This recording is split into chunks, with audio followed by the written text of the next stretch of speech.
Welcome to the Vet Med Wellness and Leadership Podcast, where we discuss central challenges vet med leaders face, such as burnout, stress, and difficult interactions with clients and staff, just to name a few.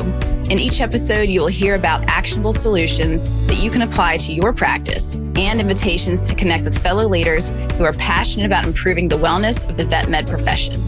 By subscribing, liking, commenting, or sharing this podcast, you are helping more veterinary professionals find the resources shared in these episodes. Thank you in advance for listening and supporting this show. I hope you enjoy it.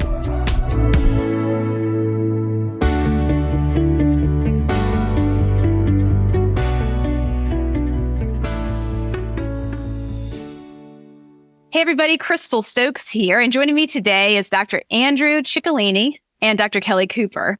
So Dr. Andrew is the director of Galaxy Vets Foundation, which is a nonprofit arm of Galaxy Vets that is currently helping support animals, pet owners, and veterinarians in war-torn Ukraine. And Dr. Kelly is one of the volunteers, and she's especially helping with the telemedicine aspect, and we'll be speaking to that today. Just to share a few statistics I found really compelling and interesting about what's happening right now with the Russian invasion in Ukraine.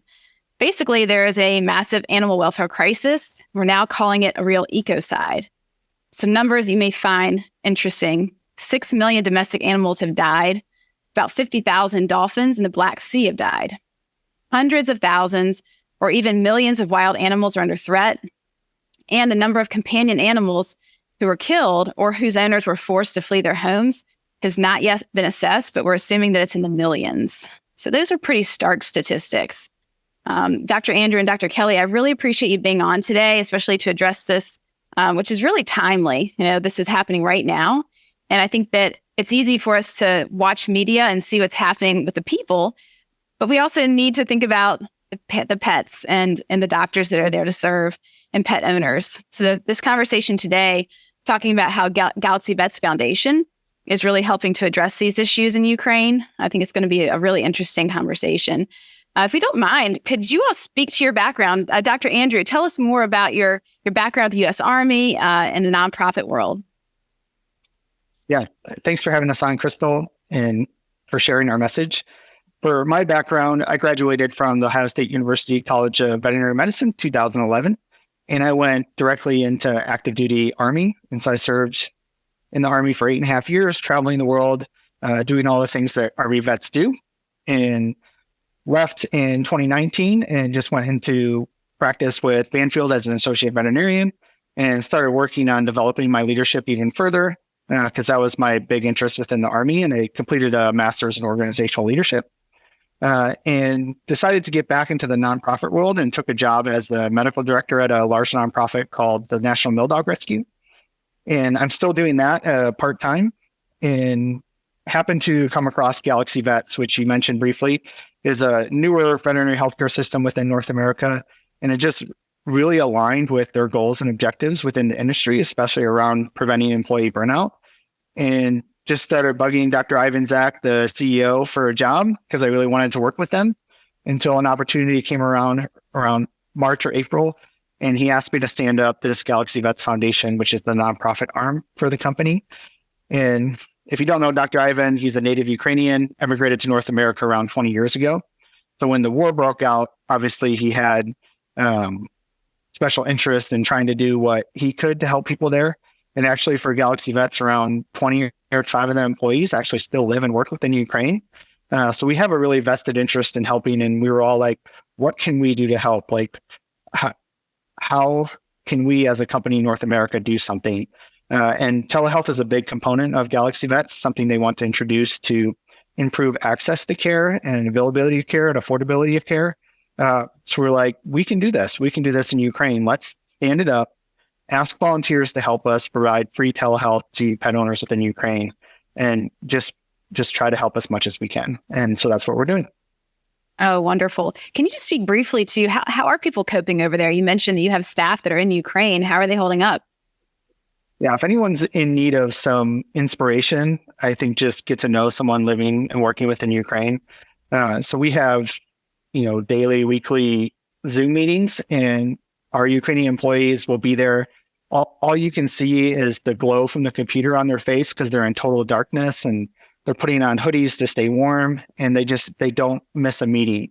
They find ways to work around the power outages. They just don't stop. It just inspires me every day. I have no doubt that they're struggling more than they let on, and we as a company are doing everything we can to help them. But it's just truly incredible. Dr. Kelly, we mentioned the telehealth aspect of this. I'd love to hear more about your background, what brought you into this foundation.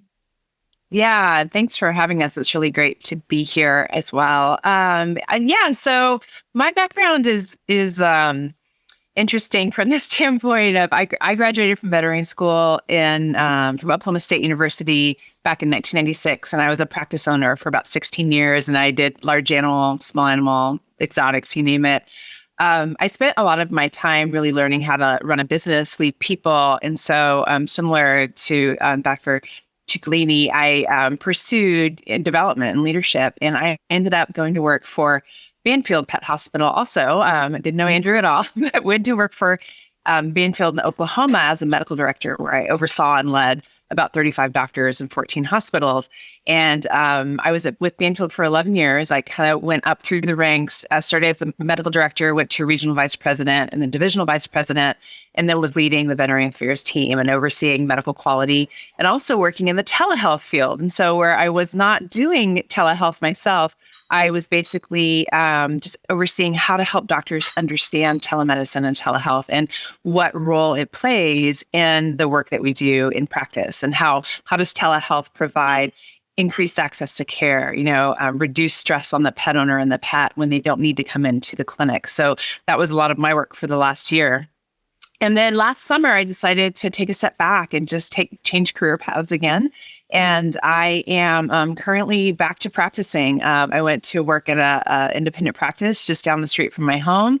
It was really a health and well-being choice for me and my family, just to kind of take a break from the corporate world and look at getting back to what I love, which is really connecting with pet owners and practicing medicine. And so I've been doing that for about 4 months now.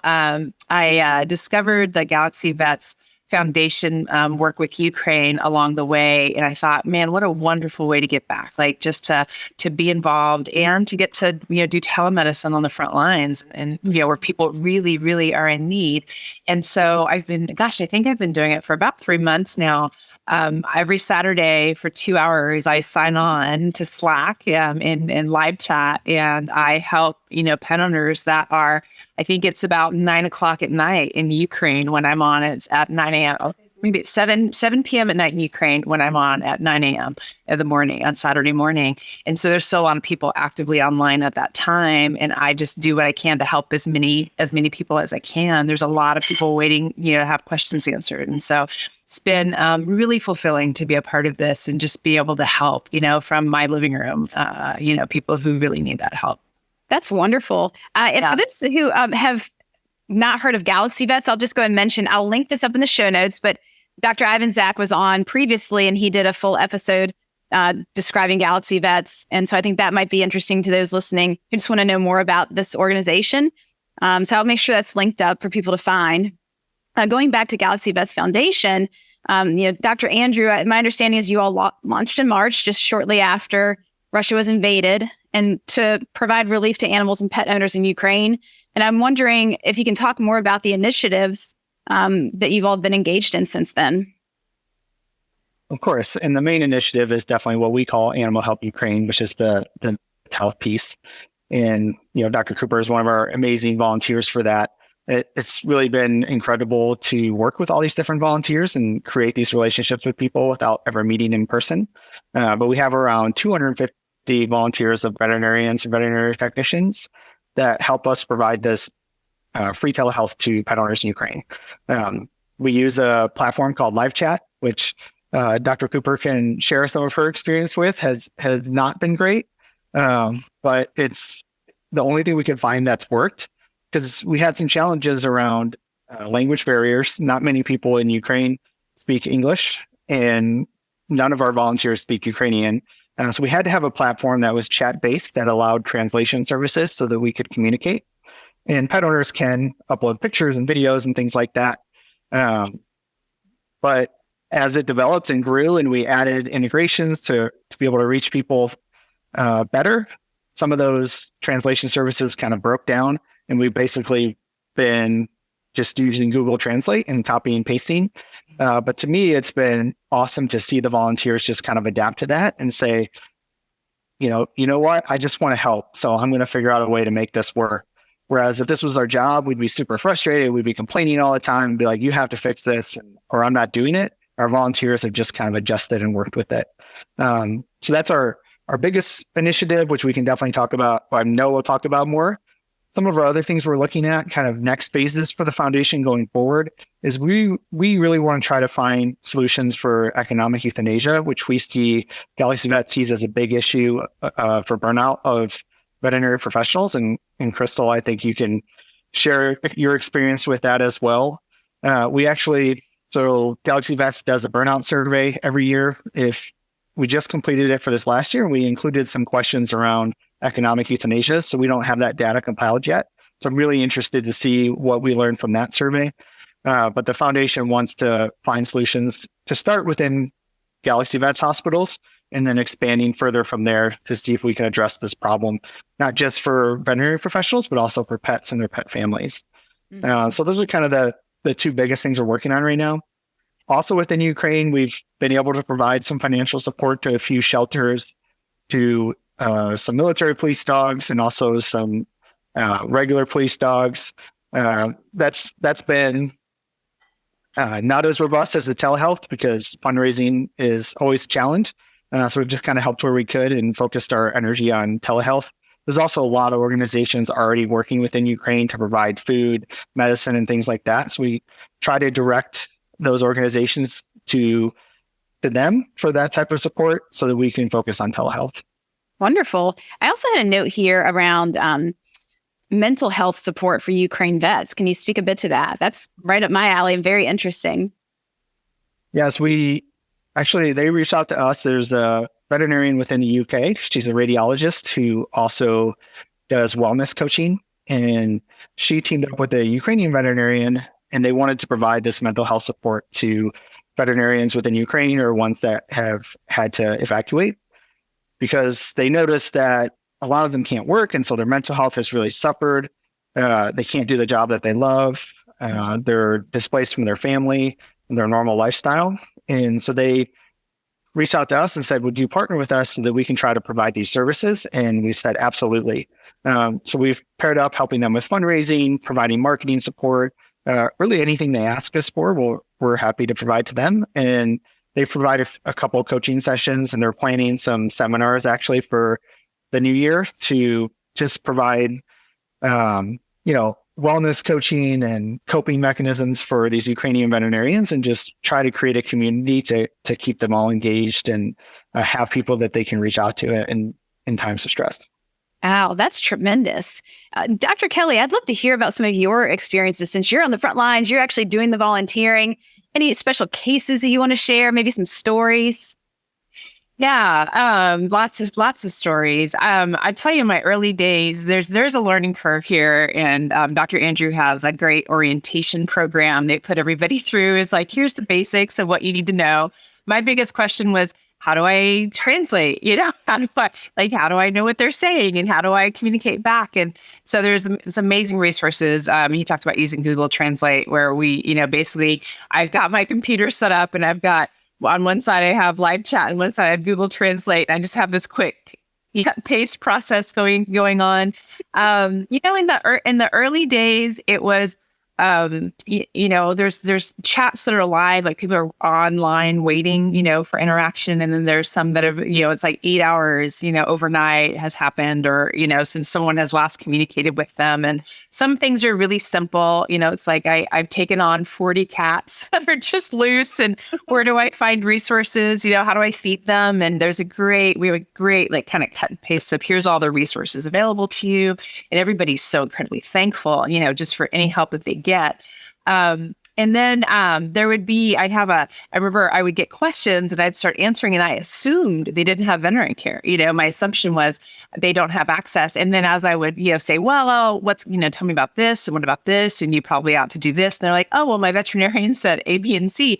And I was like, you have access to a veterinarian. And it was realizing that not every part of the country is impacted the same. Some places of the country had been functioning very normally compared to areas that were heavily, heavily impacted and had no access. So I think there was a piece of learning, what do you need from me? And not assuming that they all needed the same thing and asking those questions. But one story that really, really stood out to me was a woman that had a German Shepherd that had an ear infection. And the way she described it was there was, some sort of discharge coming out of the ear and that the dog was really painful.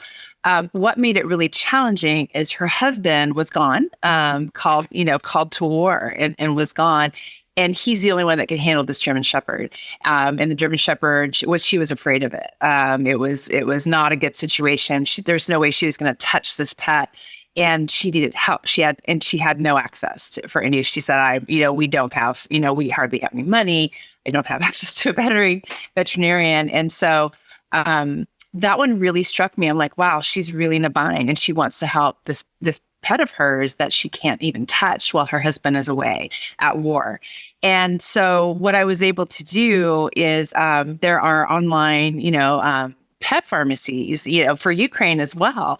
And so I went online and I found, an anti-inflammatory that she could give, and an oral antibiotic, knowing she can't touch this ear. And I basically sent her the links to that, and I give her the dosages. I say basically is that, give this much for, we don't talk pounds for Ukraine, we talk kilograms, but say for kilograms, how much medication you can give, and then for the antibiotic. And I also am very clear, this is not ideal. Somebody will have to look in this ear. Like, I'm not fixing this for you. I'm just making it better in the meantime. And that way she feels like she's doing something to help her pet, but until either her husband comes home or she can get, a veterinarian to actually look in that ear and address what the underlying cause is, she's got something she can do in the meantime. So, it's with telemedicine in the United States, we're very restricted by laws in the veterinary client-patient relationship, where we cannot prescribe medication to a pet we've not seen in person. Mm-hmm. In Ukraine, we do not have those restrictions, so we are able to recommend prescriptions and medications that they have. If they have access to them there, then they can order them online. It's not always a perfect situation, but we're helping. Like, we're providing access that they absolutely do not have. Mm-hmm. And so sometimes when I'm prescribing things, I'm like, gosh, I really hope this is the right thing. But I also know I'm not doing harm to that pet. I'm doing what that pet can have at that time for that circumstance. So that's where I love really being able to do this telehealth and telemedicine for people who really need it. Wow, that's an incredible story. For the volunteers that are currently supporting this, such as you, are they all veterinarians? Do we have technicians that are supporting, or other people in other, areas of veterinary medicine? Yeah. And Andrew, please correct me if I get this wrong. But from my experience, there are veterinarians and there are veterinary technicians. And in the, we use Slack as kind of our behind the scenes communication process. And if a vet tech does not know, they provide tele-advice. It's basically what they're doing, because they can't, they're not doctors, they're not comfortable prescribing, but they will, they'll ask, they'll put a chat in and say, hey, I've got this case. Can someone step in and help me with this? Because they don't feel comfortable, with it. And I don't know. I'm curious, Andrew, how many technicians to doctors are there? Yeah, it's actually pretty evenly split. I think, if I remember the numbers correctly, it's around 110-ish technicians and a little bit more veterinarians. So around 120 or so veterinarians, but pretty evenly split. Excellent. I must say, I'm such a huge fan of Slack. It makes life so much easier. It's such a fabulous communication tool. It sounds like you all are leveraging that to give people the help they need, which is really, really fun. So Dr. Andrew, I have a note here on teletriage. Can you tell us what that is and how it works? Yeah, to me, teletriage is the first phase of telehealth and something that can be implemented right now within North America, despite some of the VCPR challenges. And this is a great opportunity for experienced assistants and veterinary technicians to contribute. And with teletriage, what we're trying to do is we're trying to reduce the impact on hospitals. So anybody that's worked in a veterinary hospital, the phone rings off the hook and there's 1,000 people that want an appointment that day, and we only have so much to offer. So with teletriage, veterinary technicians can field these requests, and it doesn't have to be on the phone. It could potentially just be through a chat, whatever's the easiest. And Galaxy Vets is already implementing this within their hospitals. And they can look at that case, and based on their experience, they can make some recommendations. And it may just be that person just needs some general advice, and that technician can provide it. And then that saves the hospital a phone call or an appointment that can be available for someone else that needs it more. Or the next option could be, this does need some care, but I think it could be handled through telehealth. Maybe that pet's already been seen within the hospital that year, so VCPR is established. I have a telehealth appointment available. Let's get you scheduled. Or it could be, this really needs to be seen in person, but it's not an emergency. It can wait 2-3 days. I can give you some advice for now, but let's get you in at the next available appointment that's appropriate for this case. And then fourth, this is an emergency and you really need to be seen right now, and go to this emergency clinic, or yes, our hospital can potentially see you, but go right now.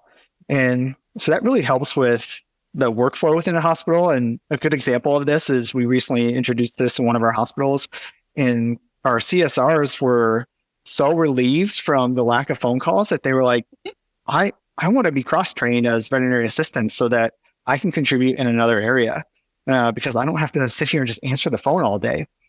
And I think it's a huge benefit to the mental health of veterinary technicians because it gives them a different way to contribute. It can be tiring doing the same thing all day, every day, just being in anesthesia. And so this gives an opportunity for them to hop out maybe for a day and just work from home and answer chats and still have a huge impact. And it's really rewarding for them because it provides a lot of autonomy. And so that's kind of where I see teletriage. And of course, we're doing this within Ukraine as well. A lot of technicians and assistants are providing this teletriage portion for us and working the cases to their comfort level. And then they have backup with our community we've created of volunteers by going to Slack for any time they're uncomfortable. They don't have to worry about it at all. There's always someone there available to help them. And it's just really helped grow their confidence and comfort level with teletriage. I think I'm thinking back to my days as a technician, how much I would have loved to have that opportunity, to have that as part of the menu of options of tech services that I provide. Like the idea of being able to maybe have a day where I'm working from home and I'm just fielding calls and fielding chats and getting to have that dynamic part of my profession. And I think that I can also speak to the techs that I work with, having the desire for more autonomy and being able to help more. Sometimes techs feel a bit throttled down, like they're limited in what they can do. And this kind of triage service really highlights technical staff and assists that have a lot of knowledge and can point you towards resources and screen, and also kind of protect the doctor's time so that doctors aren't getting burned out by fielding calls that maybe they didn't even really need to handle, that could have been handled by somebody else. And technicians experience more enjoyment of their work because they get to have that autonomy and agency. I think it's a very good solution. I know for sure as a tech, I would have liked to have that option. Dr. Kelly, for those people who are listening that are veterinary staff, doctors, technicians, assists, they're curious about this, but they're wondering about the logistics. Like, oh gosh, I'm already so busy. How could I fit this in? It sounds a little complicated. I don't really know what Slack is. Like, what happens if I'm on a chat trying to help somebody and I don't know what's going on? Can you or Dr. Andrews speak to some of these behind the scenes to give people an idea of how it works? Yeah, from my experience as a volunteer, I definitely can share. Because when I wanted to join, I thought, gosh, first thing is, where will I find time? How am I gonna fit this into my schedule at all? Because I'm working full time and I've got family, and there's lots going on in our lives. What's really amazing is because Ukraine is partway across the globe, is that there's always chats coming through, and so there are shifts at all times and days available, and there's always need for support and help. So it's really easy. I sometimes will schedule my shifts out quite a ways, or if I realize, I need to get something on this weekend, I'll do it last minute, and there's always a spot to find, which is great. The shifts are just 2 hours long. 2 hours is a really good window because it's long enough for you to kind of really dig in and just get through a good caseload and help people. And there's some back and forth happening in those 2 hours. I also know that the foundation is very flexible. If you need a shorter shift, they'll work with you. If you want a longer shift, they'll work with you. So as far as finding the time, there's lots of opportunities. I wake up like at 5 a.m. half the time. Like, gosh, I could probably just hop on and do an hour here and there. My other big concerns were, what support will I have? Like, because telemedicine feels scary if you haven't been doing it, if you don't know what you're going to encounter. And so with Slack, there is just a very easy, kind of back and forth and resources you can look up. You can shoot a chat out. Dr. Andrew's super available, will answer questions, and some of the others are as well. I even had a case last week where I thought I was talking to a lady about a cat. Because the translation sometimes the translation's a little awkward. The words don't come across exactly like you think they would. And so we're talking about this animal. I'm 100% sure I'm talking about a cat. She sends me a picture and it's a hamster. I'm like, oh my gosh, I have no idea what to do with a hamster. So it's like, hold please. And so I sit down and help, like, hey, I've got a hamster thing, and somebody's like, oh, it's this, and here's what you do. And I was like, okay, thank you. But That's adorable. I was convinced it was a cat. Never in my mind did it occur to me would that be a cat. And there's special resources for exotics as well, that are on there. And there's some, other groups that will provide support. So I just kind of laughed at myself. It's like, I was like focused, like, oh, you're kitty cat, because it's not a cat. What do you mean? It's not a cat. That is so funny. Like, you get the weight, like, what is the weight of your cat? And they're like 0.01 kilograms. Wait a minute. That's so adorable. So for those picturing it that don't know what Slack is Slack would hate me for saying this, but for all intents and purposes, what you're doing, it's sort of a chat feature. Like, they have different channels that have different topics. There might be one for exotics or for small animals or for whatever. And the thing is, just like, you have a team of people that are all on this chat together. They have easy access. So that means, at whatever time of day, you can be volunteering at 5 a.m. or 5 p.m. If all of a sudden you come across a question you don't know, Slack is usually made so that you can see where to field that question. Then you have people that are on, like Dr. Andrew, that can just be there to help you. Is that how you all are using it? Exactly that. We have our different channels, and I think one of the most frequently used channels for us is what Dr. Kelly was talking about, which is translation support. Yeah. So our Ukrainian employees monitor that really well. And so if you're having trouble, you just post right in there, and they'll help you with the translation. Mm-hmm. And then, of course, there's other channels where you can ask for vet advice, or we have a channel where volunteers are kind of making their own documents that can help you work more efficiently. And it's just a great communication tool. I really like it. I'm that type of person that responds to messages immediately as soon as I see them. Mm-hmm. So I will respond very quickly if anybody needs support. And I did want to add, we do have 2 additional ways that we're supporting people. So one is an organization called VetCT, which is based out of the UK, and they provide vet-to-vet consulting, and they've donated their services to this project. And so basically any of our vet professionals can submit a case to them, and a specialist in whatever area, whether it's exotics or orthopedics or internal medicine, will look at that case and provide advice. And depending on their availability at the time, that could be a written report, it could be text to text, it could be a phone call. It's just amazing. I call it like live VIN. That's how I think of it. So anybody in the vet field, if you're interested in something like that, definitely check out VetCT. Their support's been incredible. Then the second thing we have is we actually have Dr. Claire, who's a human physician and psychiatrist that provides mental health and well-being support to all of our volunteers. And so she mostly works through Slack. So anybody that, maybe just sometimes you deal with some rough cases and it can be stressful, and you can just reach out to her to debrief, and she's always available for everyone. She's put on a few well-being classes as well. And that's just really in line with the Foundation and Galaxy Vet's mission of burnout prevention. And so we want to provide that support to our volunteers as well. Beautiful. Great. Thank you for sharing those aspects that I think will help people who are interested in maybe being a part of this understand you have a lot of support, and it's okay to feel a bit nervous starting the process of getting oriented with working with the foundation. But really, there are many different ways to do it, and you have a lot of people on the team that are there to make sure that you're healthy and well and enjoying the process while you're helping other people. Fabulous. Dr. Andrew, I've wondered if you could speak to this telehealth piece. How do you work around the VCPR requirements? Kelly kind of alluded to this, to specific medications. You already spoke to the language barrier, kind of using Google Translate. How about these other areas that are a bit sticky? Yeah, like you said, Dr. Kelly mentioned it. And we actually, at the very beginning, reached out to the Ministry of Health in Ukraine and said, hey, this is what we want to do. Is this okay? Is there any issue with us having veterinarians from outside the country provide advice and diagnose and prescribe? And they said, yes, please, absolutely, go ahead. So we kind of got that clearance from them. And the majority of our volunteers have embraced that. We've had a few that just were kind of hesitant and not super comfortable with it. And I think as they've had a chance to log on and see the impact and help people, they've gotten more comfortable with that.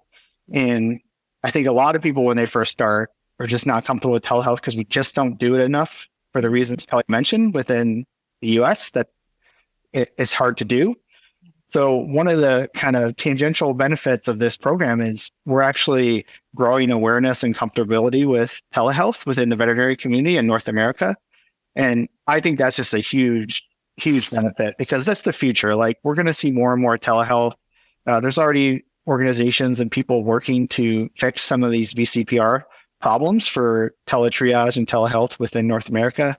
So the more people that are comfortable with it, the better it'll go. Oh, yeah. So what would you say? I mean, even like Dr. Kelly, especially, you're doing this, every single week. Let's pretend like I'm one of those doctors or practice owners or technicians, and I just think telehealth sounds really scary. Talk me off the ledge. Talk me off the ledge. Well, yeah, that's a really good question. So first of all, the biggest part of the help we're providing is that we're there for them, and a lot of the pet owners just want some validation and someone to say, things are going to be okay. So just connecting with them, asking the right questions, and helping provide advice. Tele-advice is very permissible even in the States. And that's, there's a lot of chat companies and people that provide those services to pet owners. So at a minimum, you're checking in and telling them, here's kind of what will be needed, and what you can do at home. As far as prescribing, because it is very much driven into our minds that the only way one can prescribe is to have an in-person examination. But even with in-person veterinarian visits, we don't always have all the information. We don't always get to do a lot of diagnostics. We don't always get to, know 100% we're sure we're treating the right thing because it's veterinary medicine. That's for telling us what's wrong with them. We're putting puzzle pieces together, making our best educated decision. And in telemedicine, what's missing is the hands-on experience. We can't touch it. We can't see it right in person. We can't smell it even. And smells are a big thing in veterinary medicine. Definitely. And, and so you are missing some of the sensory components, but we can see a lot. You'd be amazed at the pictures that people send me that I can see so well. Like, they're good at this. Like, wow. Here's, and they send all these images over to us. With mobile phone technology, it makes it so much easier. So I'd say to those really hesitant is you will be surprised at what you can accomplish through telemedicine and telehealth online. And our basic oath is to do no harm, is to do good and to do no harm. And that's the line, so, within your comfort zone, where can you do good and do no harm to that pet and help that person in need and that pet in need? And that would be my message for them.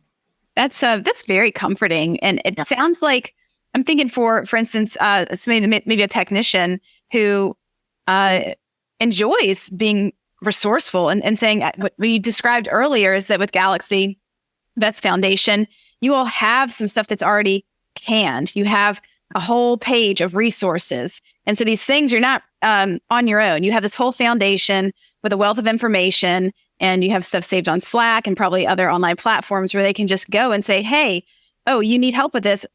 We already have it written down. I'm just going to copy and paste it for you. And here are all the resources you need. So there's a lot of guidance. Sounds like you're mentoring them, just being there to comfort them in some ways, which is huge in times like this to not feel alone.